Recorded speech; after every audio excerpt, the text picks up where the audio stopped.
We were sitting on a dilapidated 17th century tomb in the late afternoon of an autumn day at the old burying ground in Arkham, and speculating about the Unnamable.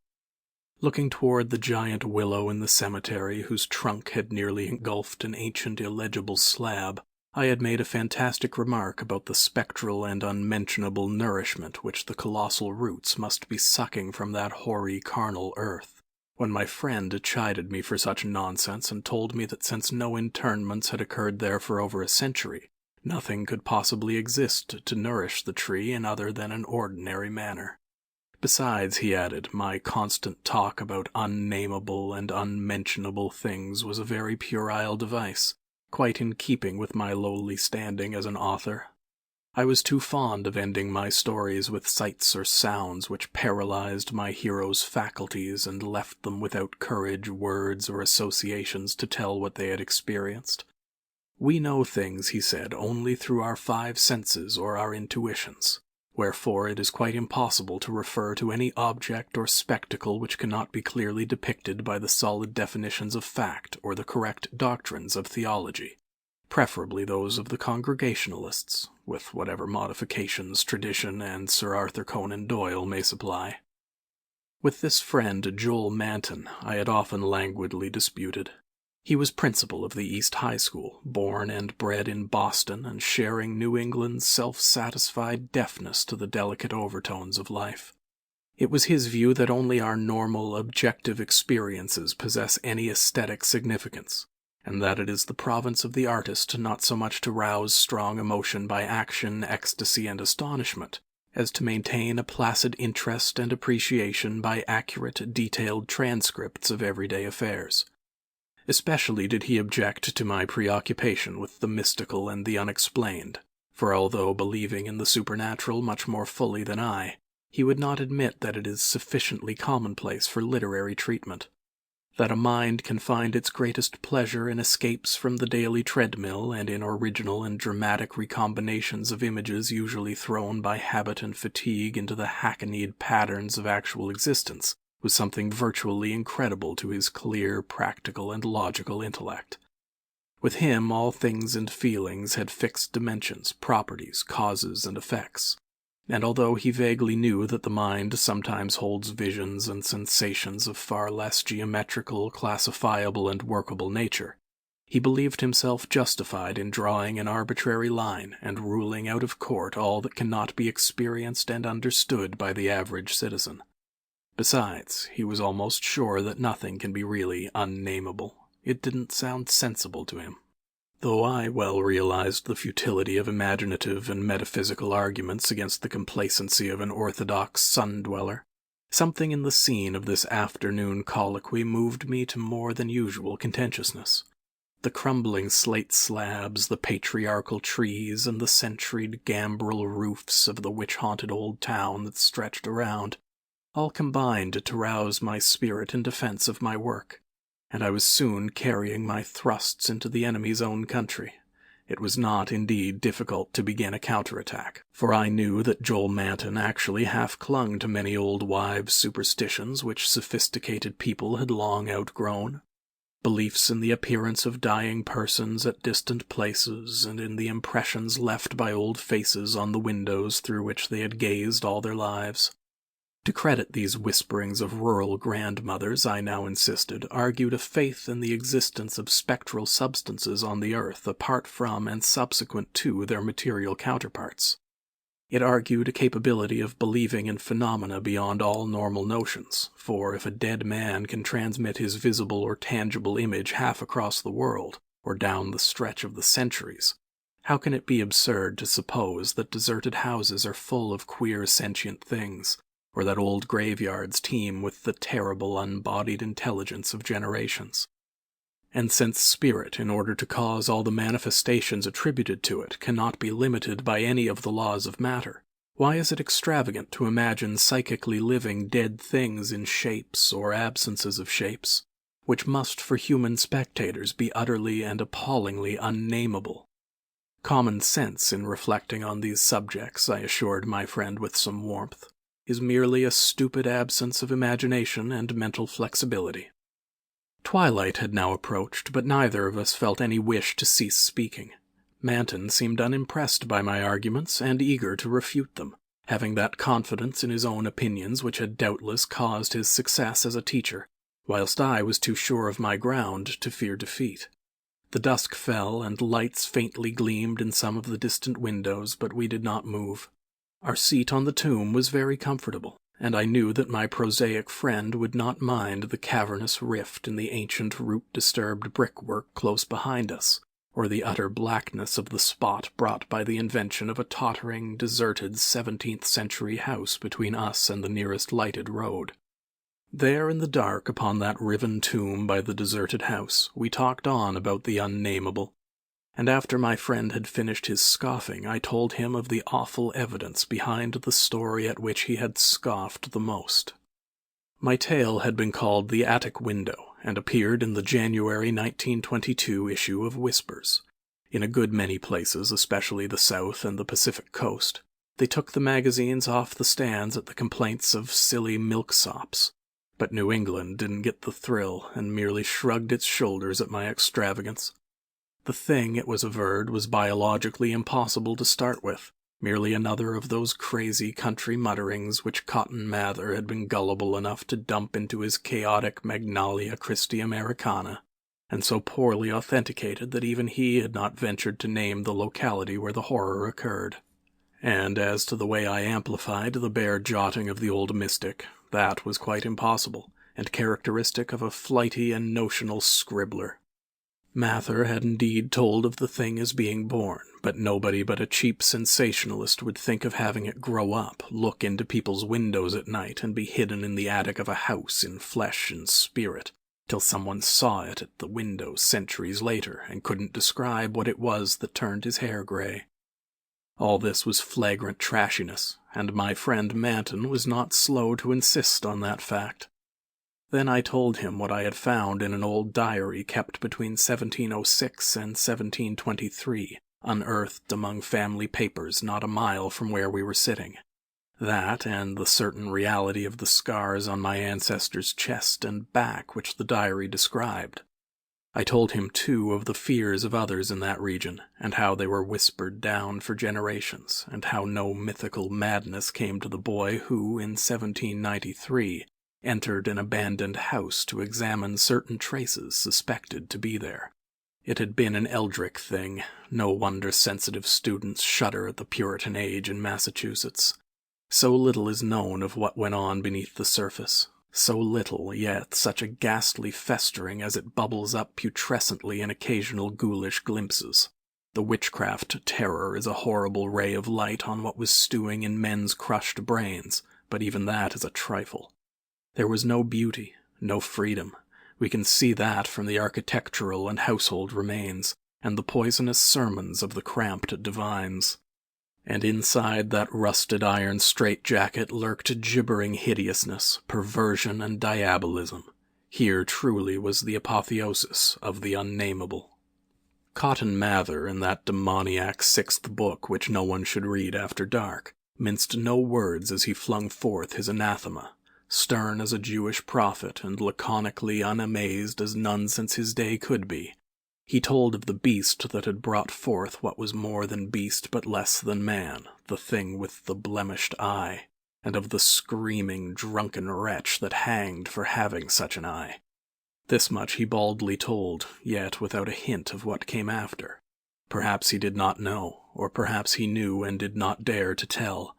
Others knew but did not dare to tell. There is no public hint of why they whispered about the lock on the door to the attic stairs in the house of a childless, broken, embittered old man who had put up a blank slate slab by an avoided grave, although one may trace enough evasive legends to curdle the thinnest blood. It is all in that ancestral diary I found, all the hushed innuendos and furtive tales of things with a blemished eye seen at windows in the night or in deserted meadows near the woods. Something had caught my ancestor on a dark valley road, leaving him with marks of horns on his chest and of ape-like claws on his back, and when they looked for prints in the trampled dust they found the mixed marks of split hooves and vaguely anthropoid paws. Once a post-rider said he saw an old man chasing and calling to a frightful, loping, nameless thing on Meadow Hill in the thinly moonlit hours before dawn, and many believed him. Certainly there was strange talk one night in 1710, when the childless, broken old man was buried in the crypt behind his own house in sight of the blank slate slab. They never unlocked that attic door, but left the whole house as it was, dreaded and deserted. When noises came from it, they whispered and shivered, and hoped that the lock on that attic door was strong. Then they stopped hoping when the horror occurred at the parsonage, leaving not a soul alive or in one piece. With the years, the legends take on a spectral character. I suppose the thing, if it was a living thing, must have died. The memory had lingered hideously, all the more hideous because it was so secret. During this narration, my friend Manton had become very silent, and I saw that my words had impressed him. He did not laugh as I paused, but asked quite seriously about the boy who went mad in 1793, and who had presumably been the hero of my fiction. I told him why the boy had gone to that shunned, deserted house, and remarked that he ought to be interested, since he believed that windows retained latent images of those who had sat at them. The boy had gone to look at the windows of that horrible attic because of tales of things seen behind them, and had come back screaming maniacally. Manton remained thoughtful as I said this, but gradually reverted to his analytical mood. He granted, for the sake of argument, that some unnatural monster had really existed, but reminded me that even the most morbid perversion of nature need not be unnamable or scientifically indescribable. I admired his clearness and persistence, and added some further revelations I had collected among the old people. Those later spectral legends I made plain related to monstrous apparitions more frightful than anything organic could be. Apparitions of gigantic bestial forms, sometimes visible and sometimes only tangible, which floated about on moonless nights and haunted the old house, the crypt behind it, and the grave where a sapling had sprouted beside an illegible slab. Whether or not such apparitions had ever gored or smothered people to death, as told in uncorroborated traditions, they had produced a strong and consistent impression, and were yet darkly feared by very aged natives, though largely forgotten by the last 2 generations, perhaps dying for lack of being thought about. Moreover, so far as the aesthetic theory was involved, if the psychic emanations of human creatures be grotesque distortions, what coherent representation could express or portray so gibbous and infamous a nebulosity as the spectre of a malign, chaotic perversion, itself a morbid blasphemy against nature? Molded by the dead brain of a hybrid nightmare, would not such a vaporous terror constitute in all loathsome truth the exquisitely, the shriekingly unnamable? The hour must now have grown very late. A singularly noiseless bat brushed by me, and I believe it touched Manton also, for although I could not see him, I felt him raise his arm. Presently he spoke. "But is that house with the attic window still standing and deserted?" "Yes," I answered. "I have seen it." "And did you find anything there, in the attic or anywhere else?" "There were some bones up under the eaves. They may have been what that boy saw. If he was sensitive, he wouldn't have needed anything in the window glass to unhinge him. If they all came from the same object, it must have been a hysterical, delirious monstrosity. It would have been blasphemous to leave such bones in the world, so I went back with a sack and took them to the tomb behind the house. There was an opening where I could dump them in. Don't think I was a fool. You ought to have seen that skull. It had 4-inch horns, but a face and jaw something like yours and mine." At last I could feel a real shiver run through Manton, who had moved very near, but his curiosity was undeterred. "And what about the window panes?" "They were all gone. One window had lost its entire frame, and in all the others there was not a trace of glass in the little diamond apertures. They were that kind, the old lattice windows that went out of use before 1700. I don't believe they've had any glass for 100 years or more. Maybe the boy broke 'em if he got that far, the legend doesn't say." Manton was reflecting again. "I'd like to see that house, Carter. Where is it? Glass or no glass, I must explore it a little. And the tomb where you put those bones, and the other grave without an inscription, the whole thing must be a bit terrible." "You did see it, until it got dark." My friend was more wrought upon than I had suspected, for at this touch of harmless theatricalism he started neurotically away from me, and actually cried out with a sort of gulping gasp which released a strain of previous repression. It was an odd cry, and all the more terrible because it was answered, for as it was still echoing I heard a creaking sound through the pitchy blackness, and knew that a lattice window was opening in that accursed old house beside us. And because all the other frames were long since fallen, I knew that it was the grisly, glassless frame of that demoniac attic window. Then came a noxious rush of noisome, frigid air from that same dreaded direction, followed by a piercing shriek just beside me on that shocking rifted tomb of man and monster. In another instant I was knocked from my gruesome bench by the devilish threshing of some unseen entity of titanic size but undetermined nature, knocked sprawling on the root-clutched mold of that abhorrent graveyard, while from the tomb came such a stifled uproar of gasping and whirring that my fancy peopled the rayless gloom with Miltonic legions of the misshapen damned. There was a vortex of withering ice-cold wind, and then the rattle of loose bricks and plaster, but I had mercifully fainted before I could learn what it meant. Manton, though smaller than I, is more resilient, for we opened our eyes at almost the same instant despite his greater injuries. Our couches were side by side, and we knew in a few seconds that we were in St. Mary's Hospital. Attendants were grouped about in tense curiosity, eager to aid our memory by telling us how we came there, and we soon heard of the farmer who had found us at noon in a lonely field beyond Meadow Hill, a mile from the old burying ground, on a spot where an ancient slaughterhouse is reputed to have stood. Manton had 2 malignant wounds in the chest, and some less severe cuts or gougings in the back. I was not so seriously hurt, but was covered with welts and contusions of the most bewildering character, including the print of a split hoof. It was plain that Manton knew more than I, but he told nothing to the puzzled and interested physicians till he had learned what our injuries were. Then he said we were the victims of a vicious bull, though the animal was a difficult thing to place and account for. After the doctors and nurses had left, I whispered an awestruck question. "Good God, Manton, but what was it? Those scars, was it like that?" And I was too dazed to exult when he whispered back a thing I had half expected. "No, it wasn't that way at all. It was everywhere. A gelatin, a slime, yet it had shapes, 1,000 shapes of horror beyond all memory. There were eyes, and a blemish. It was the pit, the maelstrom, the ultimate abomination.